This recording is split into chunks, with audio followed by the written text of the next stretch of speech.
What is going on, guys? MJ2005 Gundam here, and today I'm going to be reviewing the 1:144th scale GN Devise Backpack for the high grade and real grade Exia made by DDB Corgi Models. Said to be the GN drive's missing link, it is created to test the double drive technology while enhancing the combat capabilities of the Exia. Made up of 6 runners and a sheet of water decals, it's quite the parts count for a simple backpack. While the build is quite simple and straightforward, it reminded me of the reason I hated third-party kits. The pegs seldom fit right. I've had trouble with sandwiching the parts of the sword, and the major connections of the sub-arms forgot that they need to bear weight, so they either flop around or just fall off. There is no denying that the build experience is hampered despite the low difficulty.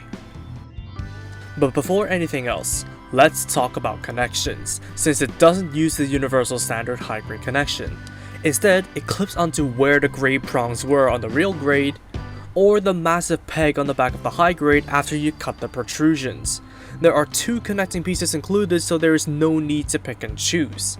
But for something a third party built from the ground up, despite the lower plastic quality, it definitely nailed the proportions and overall aesthetics, with sufficient detail on the pack to somehow not look out of place on the Exias of either grade. Though I'm not the authority on the high grade side, as I have never built a proper high grade Exia before. The color separation is also amazingly done, as everything on the pack is made with plastic, with no color correcting stickers to speak of. Poorly made pegs hold the parts together, sure, but the visuals are all there with not much need to work on them, apart from the optional panel lining job and application of the water decals if you were to do a full real grade aesthetic. Let's start accessories with the obvious gimmick of the Devise Backpack, the sub-arms. They're deployed via removing the bottom panel and swapping the extended arm on.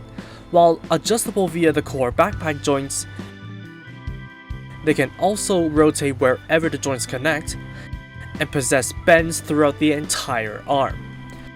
The manipulators can also open up and close with a lock and rotate to a degree. However, the bottom joint does not keep the blue part on well at all, so keep an eye out for that. But thanks to the locking manipulators, it can hold the Exia's weapons with a very tight grip. No worries whatsoever. The pack also comes with 2 new shields that can be plugged onto the sub-arms if you want Thunderbolt levels of defense, featuring a rotation and 2 connection points for adjustability. Finally, there's the Proto GN Luster sword, 2 of them because why not? It's stored solidly on the backpack via a sliding lock and doesn't get in the way too much. However, the adjustable joint doesn't hold on well at all, since it is just floppy with the weight of the sword.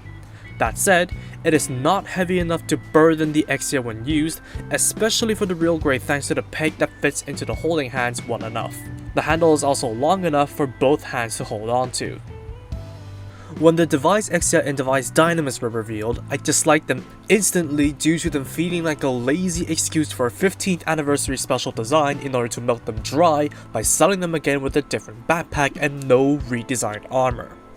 Don't get me wrong, that feeling still persists, but the pack itself I would actually recommend. Sure, the build experience is hampered by the improper fitting pegs and the plastic quality isn't the best, but for a third-party pack we can modify and use for our own customs, it's actually a great addition to our arsenals.